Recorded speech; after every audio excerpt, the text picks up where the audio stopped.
अभी दोस्तों न्यूज़ में जैसे अभी चल रहा है कि जो नेशनल सिक्योरिटी एडवाइजरी बोर्ड है, मतलब नाम से समझ लीजिए, जो मतलब देश के राष्ट्रीय स्तर पे जो सिक्योरिटी के लिए एडवाइस करते हैं, मतलब क्या ज़रूरी है भारत के हित में या फिर देश के हित में, उस चीज़ के लिए ये बोर्ड है। तो ये अभी न्यूज़ में इसलिए है क्योंकि इसके मतलब जो चेयरमैन है और कुछ 8 सदस्य, मतलब उनको मतलब न्यूली अपॉइंट किया गया। मतलब इसलिए नहीं, मतलब पहलगाम वाला, वो इसमें एक रूल चलता है, मतलब हर बार मतलब जैसे 8 हट करके, जैसे 16 टोटल मेंबर होते हैं, मतलब टोटल 16 होते हैं, तो हर बार मतलब 8 जुड़ते हैं, 8 रिटायर होते हैं या हट निकलते हैं, है ना, उस हिसाब से। तो इस बोर्ड को जो है इस्टेब्लिश किया गया था 1998 में।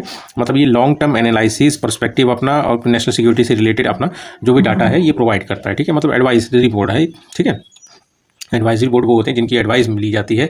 अब सामने वाले पे डिपेंड करता है कि वो उसको माने या ना माने, मतलब ये कंपलसरी नहीं है ना, पर ये कि एडवाइस करते हैं। रिपोर्ट किसको करते हैं? ये एनएससी को करते हैं, नेशनल सिक्योरिटी काउंसिल। बॉस कौन है इनका? एनएससी है, ठीक है। किसका बॉस?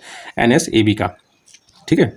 न्यूज़ में वही मैंने आपको बताया, आलोक जोशी जी को न्यूली अपॉइंट किया गया एज ए चेयरमैन, ठीक है। टोटल मेंबर 16 होते हैं, 8 करके ये मतलब रिटायर होते हैं या 8 करके अपॉइंट होते हैं, ठीक है। अब थोड़ा सा इनके बॉस के बारे में जान लेते हैं, एनएससी के बारे में। एनएससी नेशनल सिक्योरिटी काउंसिल है, 1999 में इस्टेब्लिश हुआ था। किसके रिकमेंडेशन में? ये ध्यान रखिए दोस्तों, केसी पंत टास्क फोर्स, इनके मतलब रिकमेंडेशन के बेस पे, है ना, नेशनल सिक्योरिटी काउंसिल को बनाया गया था। और ये एक तरह से एपेक्स एडवाइजरी, मतलब सबसे बड़ी, एपेक्स मतलब सबसे बड़ी एडवाइजरी बॉडी है नेशनल सिक्योरिटी अफेयर्स पे। मतलब देश की सुरक्षा के बारे में अगर कोई सबसे बड़ी बॉडी है जो इसके बारे में डिसीजन ले सकती है तो वो नेशनल सिक्योरिटी काउंसिल ही है। अब इसमें कंपोजिशन क्या है दोस्तों? कंपोजिशन इसमें तो हेड जो है हमारे पीएम है। ध्यान रखिएगा कि एनएससी में जो हेड है हमारे पीएम है, और बाकी जो मिनिस्टर होते हैं किस किस डिपार्टमेंट के, डिफेंस होता है, होम अफेयर्स होता है, फाइनेंस होता है और एक्सटर्नल अफेयर्स के मिनिस्टर होते हैं। अब नेशनल सिक्योरिटी काउंसिल को ही 3 टायर में डिवाइड किया गया, 3 टायर स्ट्रक्चर है इसमें एनएससी में। तो फर्स्ट टायर में पहला जो आ गया एसपीजी आ गया, स्ट्रेटेजिक पॉलिसी ग्रुप, मतलब ये मेन बॉडी है inter ministerial coordination on national security policy के लिए, ठीक है। इसमें हेड जो होते हैं वो एनएसए होते हैं, ठीक है, नेशनल सिक्योरिटी एडवाइजर, ठीक है।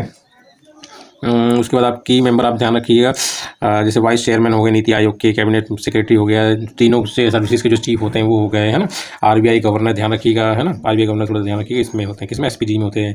इंटेलिजेंस ब्यूरो चीफ हो गया, और सेक्रेटरी जो भी डिफरेंट डिपार्टमेंट है, external affair, home, defence, finance, ठीक है, डिफेंस प्रोडक्शन, ये ध्यान रखिएगा दोस्तों। रेवेन्यू हो गया, एटॉमिक एनर्जी हो गया, स्पेस हो गया, है ना, इसके लिए। उसके बाद साइंटिफिक एडवाइजर जो होते हैं डिफेंस मिनिस्टर के, है ना, वो भी होते हैं इसमें, ठीक है।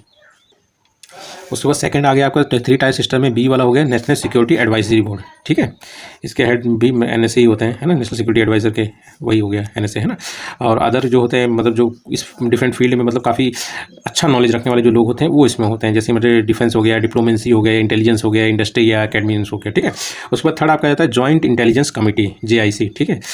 ये भी मतलब आप ये जान लीजिए, जो इनपुट्स होते हैं ना, जितने भी इंटेलिजेंस एजेंसी मतलब हर देश की काम कर रही है, उसकी जो भी इनपुट है वो ये प्रोवाइड कराता है। जैसे इसकी एजेंसी स्पेशली जैसे इंटेलिजेंस ब्यूरो हो गया, रॉ हो गया, ये मतलब इनपुट पहुंचाते हैं, मतलब जो इन्फॉर्मेशन है जो एक्चुअली में हो क्या रहा है, मान लीजिए कोई मतलब देश पे हमला तो नहीं करने वाला, तो जो इनपुट मिलता है इनको, ये जैसे इन एजेंसीज़ को, जैसे कि इंटेलिजेंस ब्यूरो हो गया, रॉ, मतलब, है ना, इन सबको, तो ये जॉइंट इंटेलिजेंस ब्यूरो कमेटी को पता चलता है, ये प्रोवाइड करता है बाकी सबको, ठीक है, जो मतलब कमिटीज़ हैं या फिर नेशनल सिक्योरिटी एडवाइजरी बोर्ड है, इन सबको, ठीक है।